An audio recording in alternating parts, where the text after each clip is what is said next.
D&D, I would say, was probably the biggest inspiration. And because, you always got to know to argue against your DM. Like, no, like, actually, this would work. I know. But yes, come on with that evidence.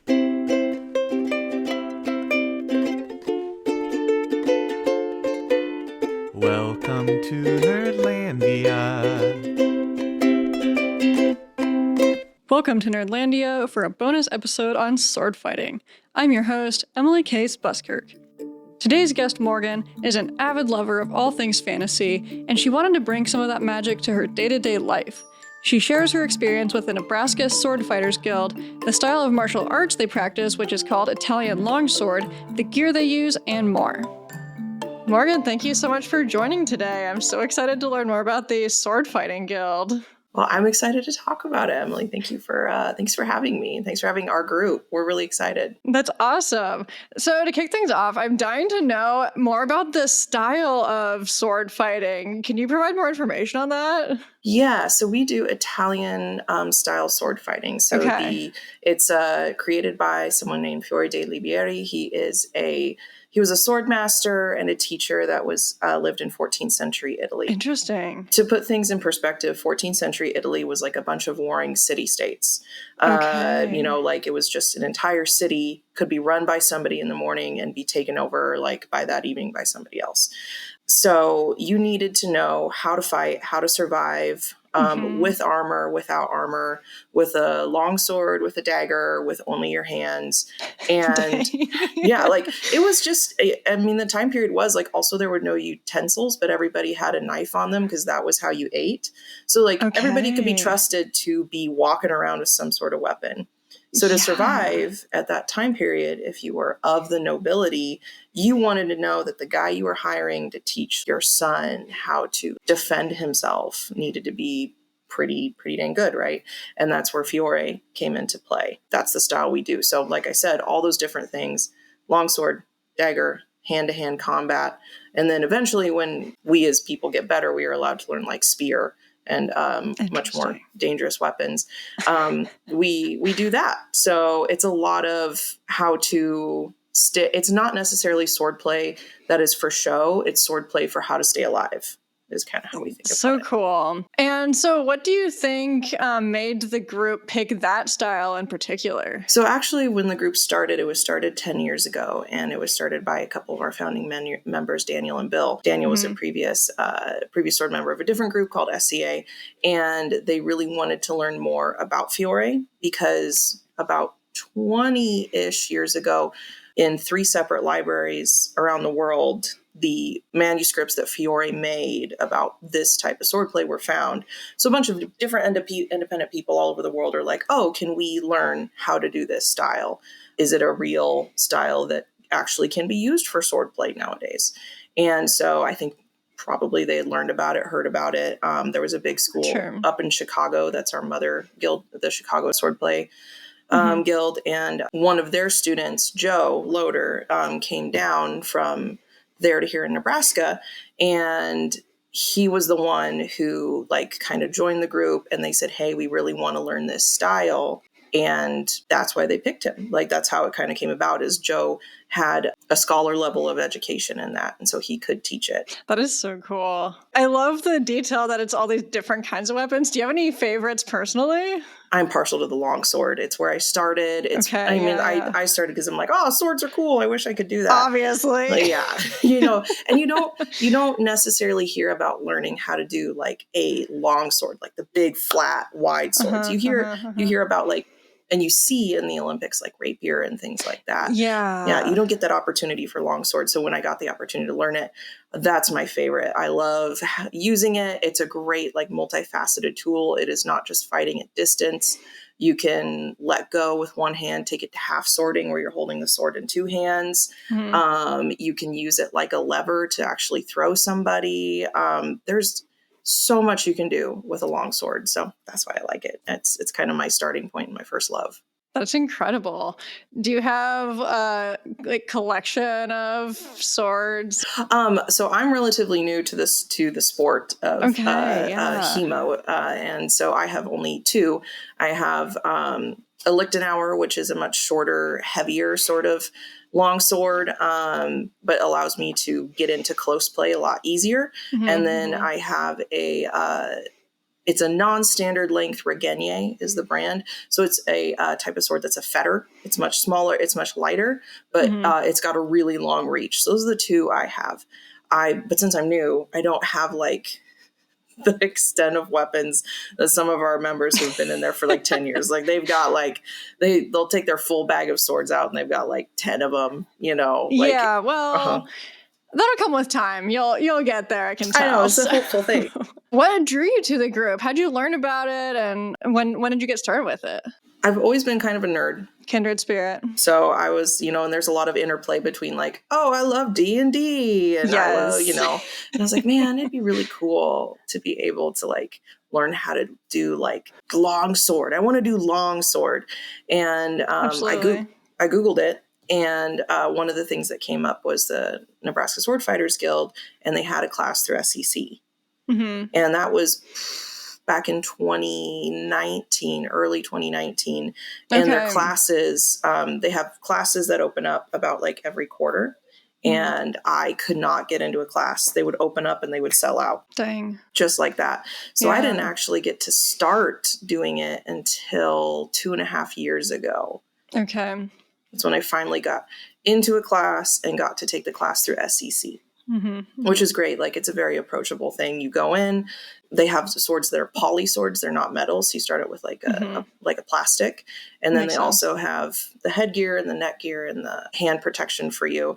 So you don't really have to bring anything to the class or make a huge investment. You just pay the money and you go for like 3 months at a time every Thursday for 2 hours. And as soon as I did it and started going to the classes regularly, I was like, oh, I kind of love this. Like, I'm sad that there's not anything beyond it, but they're had a club. And so they said, hey, if, you know, if you pass the class and you show good safety and good judgment with the weapon, you can join the club. So that's where I just transitioned to joining the club. That's awesome. So how many are in the group right now then? It seems like it's been growing. Yeah, we've had a pretty exponential growth this past 2 years. 15 to 25 show up regularly. Okay. That we have. Yeah, that's a pretty good number. And so then how often do you get to practice, and give us the lowdown on that? So if you take the SEC class, it's once a week on Thursday nights for 2 hours, 6:30 to 8, or an hour and a half, 6:30 to 8. And that's at Easter Day Rec Center. Our regular classes are also at Easter Day Rec Center. And we do Monday nights, which is kind of our huge class. Like it covers everything. We'll typically spend half the class on either dagger or abrazare, which is hand-to-hand combat, and half the class on longsword.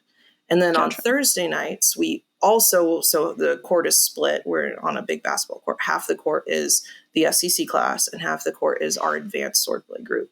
So also kind of fun, if you take the class through SEC, you get to see us in our full sparring gear. Like we're wearing our big quilted gambesons, all of our armor, our helmets, and we're fighting with our steel weapons on Thursday to try to learn more advanced techniques and actually go to like a kind of a higher, more intense level. Heck yeah. And the gambeson is it's like quilted armor, right? Exactly. It is quilted armor. So everybody, also at the time this style was created, there was a minor ice age happening in Italy. So everybody wore, like everything it was a lot colder all year round. So everybody wore like much heavier clothes. And so like a gambeson is just this big, heavy quilted coat. Okay. And it provides a good amount of protection because we use dull weapons. We don't use sharp weapons. So that provides like a good amount of initial protection for us. And then we also wear like gauntlets and like forearm greaves and elbows,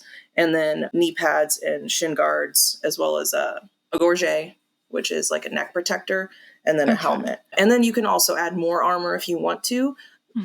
Usually what we find right now is like plastic armor is a lot more findable and affordable. Yeah. There are metalsmiths out there who make the full, like they'll make like articulating gauntlets for your hands and like big metal, like the really, really cool metal helmets that like unlock from the front that we can wear. But once again, they're they're a little bit more expensive, and like the time to get on that wait list is longer. Yeah. And then is it heavy? Yes. I imagine everything is heavy. Like, what is that like? So the gambesons are interesting because you put on that coat and you start moving and you're like, oh, I'm hot. I'm really warm. And then it gets about to your body temperature. So you are sweating. Like it's like 98 degrees inside there and you're hot and you're sweaty. But the good thing is like once it reaches that point, you really don't get any hotter. So you're just hot and sweaty. And if you're at a tournament, like everybody knows, just like don't take off the gambeson if you can help it, because you're just like wet and you're just gonna waft. You're just wafting and you're just covered in sweat. And then you try to put it back on like an hour later for a fight, and it's cold and it's wet and it's clammy. Yeah. So it's better to just leave it on and not know the difference. Like don't let it get cold. Like just keep it on your body. Like how much does it weigh? The gambeson itself is pretty light. I don't want to say it's probably more than like 3 pounds. All the armor when you put it on, like the plastic armor is probably not going to be more than 10, I would guess. And of course, I'm sure people might correct me if I'm wrong, but that's okay. The metal armor, though, if you we have some of our original members have like chainmail, like a full chainmail like shirt that you can put on. So when you stick on the chainmail and the metal forearms, the metal gauntlets, like all of that can easily like get up to like 20, 30, 50 pounds, depending on to the extent of like which you dress up. That's a good workout though. Yes. Oh yeah. If you choose to wear like the full, like especially that chainmail, if you wear that full chainmail the full time, you are sweating. It's just a weight vest the whole time. Yeah. I have a question like for personal curiosity. What kinds of muscles does it work out? Because I'm kind of used to like doing different workouts and you're like, oh, that's a weird muscle group that I didn't know existed.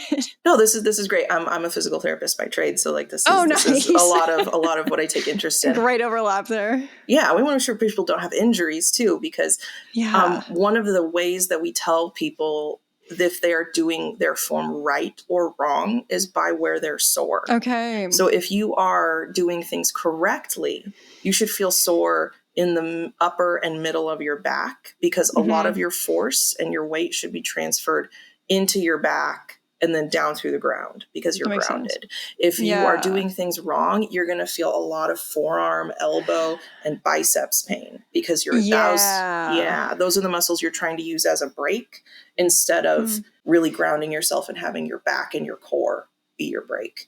Yeah, that makes sense.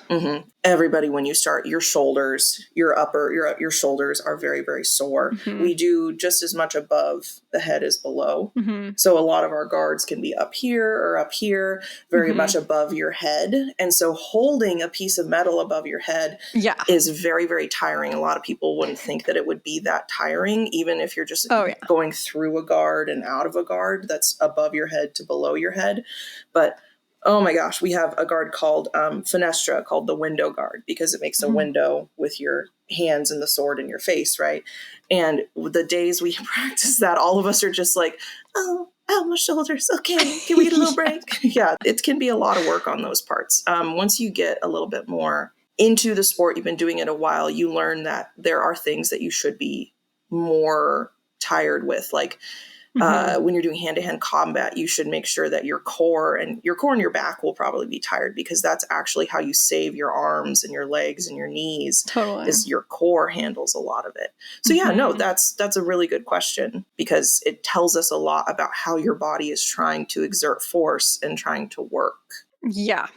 Part of the reason why I reached out was I saw the article in the Flatwater Free Press talking about how it's this awesome group. So what do you think makes it more than just a sword fighting group or a place to go get a workout? Our group has really grown in its sense of community the past few years. There was a group of 3 women. So I'm one of them. And then Sophie and Jess are another 2. We started around the same amount of time within like 6 months of each other. We just started doing things outside the club. Like we normally meet on Mondays afterwards at Sportscasters, to all kind of eat together and talk together. Yeah. But it was very much kind of like, oh yeah, okay, goodbye. But then after we started having things, so I think the first thing we did was we did a big D&D one shot. Oh, nice. And we did that at Mana, and I ran it, and I think we had anywhere between 9 to 11 people there. That's awesome. And then after that, people were like, oh, can we hang out again? Can we do more again? And so then we had something we call Fancy Party. It's an excuse for us to wear the stuff that you never get to wear. You got an old prom dress you want to wear it. You have your best, fanciest Ren Fair gear that is just too hot to wear it. And then we have a bunch of food and drinks, and we all go to one person's house, and we just like are fancy, but we also like play board games or video games and talk and like just have a good time hanging out with each other. And that's kind of what we just started doing. We started to allow people to meet and talk in a way that wasn't strictly about bonking each other on the head or we allowed a safe space for people to talk outside of swordplay, and people just gradually started becoming friends. And that really has helped us inside the group, because you have to trust the person across from you that they have your best interest at heart. Yeah. They want you to be better, but they also aren't aiming to hurt you at all during a lot of these drills. You have to trust that person. And trusting a friend and trusting someone that has your back is a lot easier than trusting someone that you've met maybe 2-3 minutes before, and you said, oh, I've never sparred with you, I'm so-and-so. And is that the way we all start? Of course. But having that underlying trust and enjoying working out with the people you're with, not just kind of having them being an acquaintance, has really allowed the club to become a lot closer, but all of us to want to be better for each other too. Okay, first of all, Fancy Party. What? That sounds so amazing. Right? And do it. You never get to wear this stuff. So let's find a reason to wear this stuff. Yeah, I love that so much. I need to get one of those parties going ASAP, because I have stuff in my closet that I would love to have the excuse to wear. Exactly. So that, first off, love that inspiration. Thank you so much. You're welcome. And secondly, it totally makes sense that, as a group, you would all be pretty like-minded, but then having an extra space where you can talk about things beyond that. I really like the idea of having all that and how those kind of feed each other too, of the friendship that also helps the practices and sparring. Yeah, I think that's the one way that we've really grown that's very important to a lot of us. It's once you're an adult, it's also hard to find spaces where you can have and make friends. Yeah. And so also allowing people to, because when you're in a workout, you're focusing on the workout. You're not necessarily trying to get to know somebody. Yes. And so if we're like, hey, we're going to take a big group of people and go to the Ren Fair in a few weeks, do you want to come? And then that just gives people an excuse to have fun and get to know each other outside of the work we do. Yeah, 100%. What are some of your favorite fantasy inspirations? Any series or authors, creators, just that kind of thing? D&D, I would say, was probably the biggest inspiration, because there's a lot of classes where you wield a weapon. And so I'm a very big internal visual storyteller. I have a vision for how this character looks and acts and is, and knowing how weapons work, not just how they're portrayed in media. It was just would this actually be a viable thing that you could do? And because you always got to know to argue against your DM. No, actually this would work. I know. But yes, come on with that evidence. Oh, actually, let me pull out the manuscript right here. Factual based argument. But also that I've read a lot of fantasy books, Winds of Winter, things like that, all of the Game of Thrones series. Yeah. I am almost exclusively read fantasy. So just any sort of fantasy book I read where they would talk about swordplay and things like that, I would always internally wonder, I'm how accurate is this? And it's not to poke holes in anything, but just to say is the story in my mind actually real to or accurate to what that author is portraying. For sure. And this is a little side note, crossover of fantasy and sports. I've always been in sports ever since I was a kid. Any sport I could play, I would do. And I also really like obscure sports. So in my head, I was also there's got to be a class or a way that I can actually do that thing. Yes. Right. And give physical reality to the enjoyment of things that I had always read or experienced with like fantasy for D&D and things like that.